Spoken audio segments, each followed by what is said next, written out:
যে ঘটনা ঘটেছে মাগুরায় আসিয়ার সাথে, সেটা আপনাদের অন্য সবার মতো আমাদেরও মর্মাহত করেছে এবং আমরা তীব্র নিন্দা জানাই।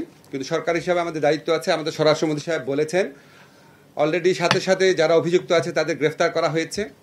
আমরা এই মামলাটায় তদন্ত বিচারে যাতে বিন্দু মাত্র কালক্ষেপণ না হয় সেই ব্যাপারে আইন মন্ত্রণালয়, স্বরাষ্ট্র মন্ত্রণালয় সহ কনসার্ন যত সরকারি অফিস আছে সর্বোচ্চ মাত্রায় সজাগ থাকব।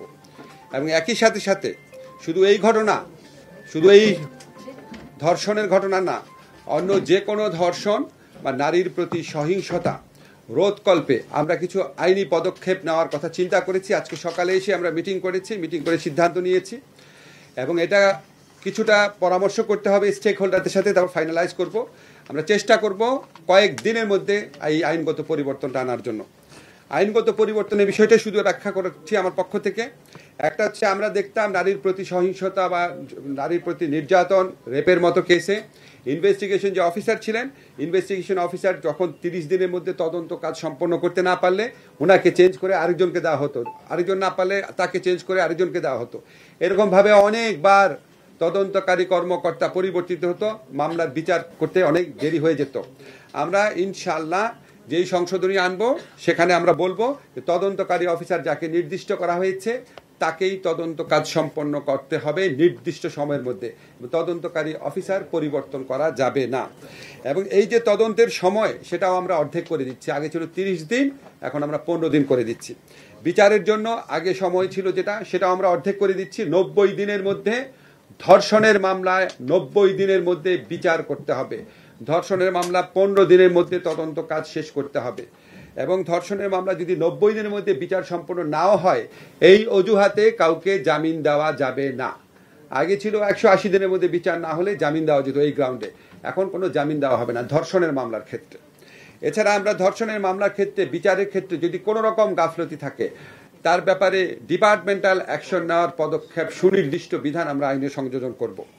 এছাড়া আমরা ধর্ষণের মামলার ক্ষেত্রে একটা সমস্যা হতো যে, আপনারা জানেন যে ডিএনএ সার্টিফিকেট লাগতো।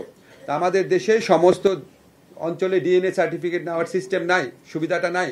ফলে এই ডিএনএ সার্টিফিকেট নেওয়ার জন্য শুধু যে ভিকটিম তার না, অ্যাকিউজ যে পার্সন আসামি তারও ডিএনএ একটা ফরেন্সিক রিপোর্ট লাগতো।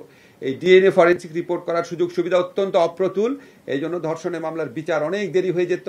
তো আমরা স্টেক হোল্ডারের সাথে আলাপ করে একটা সংশোধনী আনবো যে উপযুক্ত ক্ষেত্রে বিচারক যদি মনে করে শুধুমাত্র মেডিকেল সার্টিফিকেটের ভিত্তিতেই এই মামলার বিচার কার্য এবং তদন্ত কার্য চালানো সম্ভব, তাহলেই সেরকম ব্যবস্থা উনি নিতে পারবে।